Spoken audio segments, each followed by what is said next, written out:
Now let's go back to our workflow and see what's in that project parameter.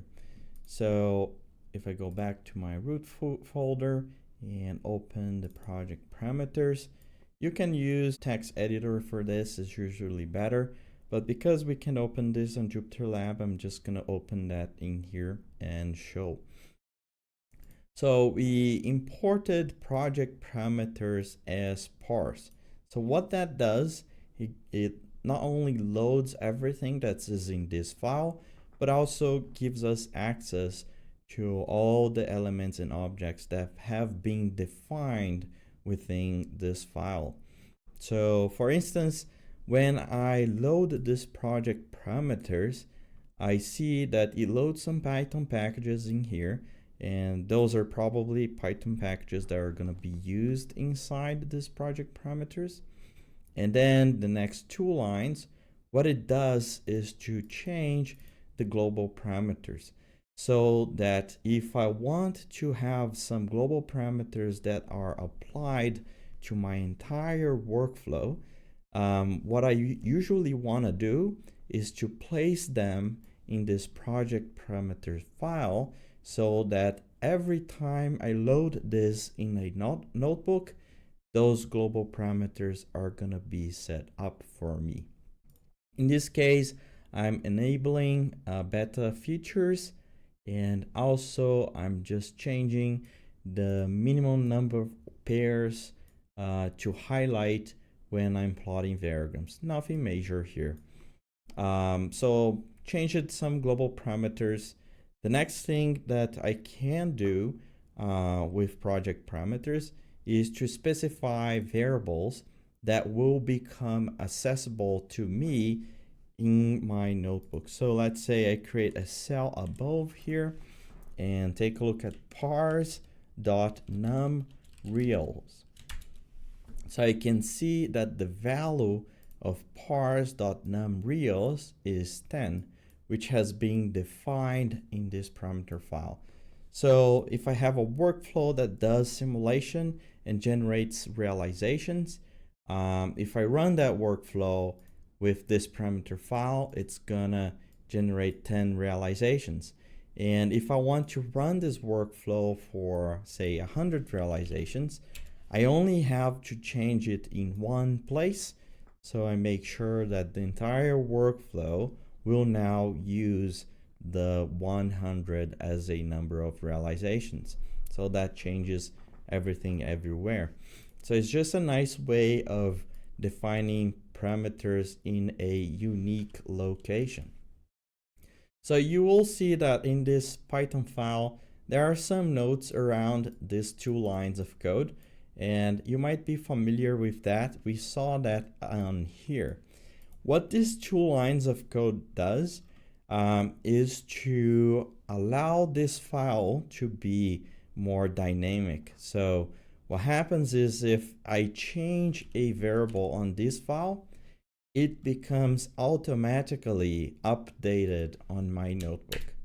And this is only possible if I have these two lines of code. If I forget to add this to my notebook, it doesn't matter if I change the variable on my parameter file, it will not update. It will take the state that it had at the time that I loaded the package and will remain with that state forever. So this line is the same as we have above. As I mentioned, I'm gonna get back to it when it becomes relevant, so we can delete. We can also remove the cell I created here by pressing double D and get back to the workflow. So as I run this workflow and things from the parameter file becomes relevant, then I will explain. So that's the case with the next line of code, where I'm loading some variables and domains that I'm gonna be using within my workflow. Sometimes we don't want to be typing parse dot and the name of the variable every time. So in that case, we might just want to load it into some local variable with some local name and use that throughout the workflow. So that in this case, that's what we are doing. So we are loading some domains from the parameter file. And if I look at the parameter file, I have here the definition of the gold variable. I can get back to it in a minute. But the one that we're loading here are the domains, and this is defined as rmsp.domains. And then we are using the alpha num code factory function. That just means that I define those domains by providing a dictionary of the names and the codes respective to the name. So we have two domains. This is a gold shell, and we have the outside domain and the inside domain, which means inside the gray shell.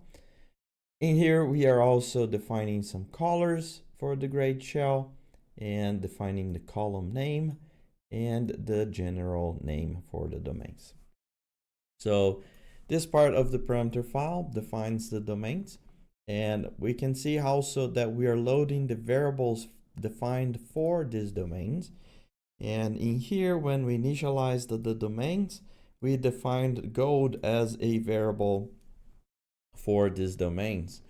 And the gold is defined above. So here's where we define the gold. We use rmsp.variable.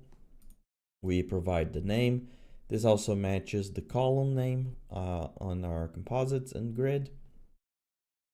And we are using the set variable parameters to set some parameters for this variable. In this case, we're setting the colors that we want to use for gold. We are saying that we want to plot in log scale for the colors as well. And we have the color limit going from 0.01 to 10. And we have axis log equals true. So histograms and distributions are going to be plotted with the log scale. And for those, we also define axis limit from 0.001 to 15.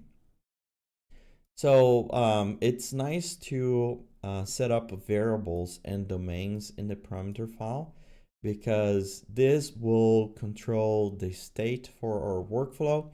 And if we want to be consistent throughout our workflow and always visualize the variables the same ways, with the same color, with the same labels, then placing it in one place, in one file that we load in all steps of our workflow, will guarantee that everything looks consistent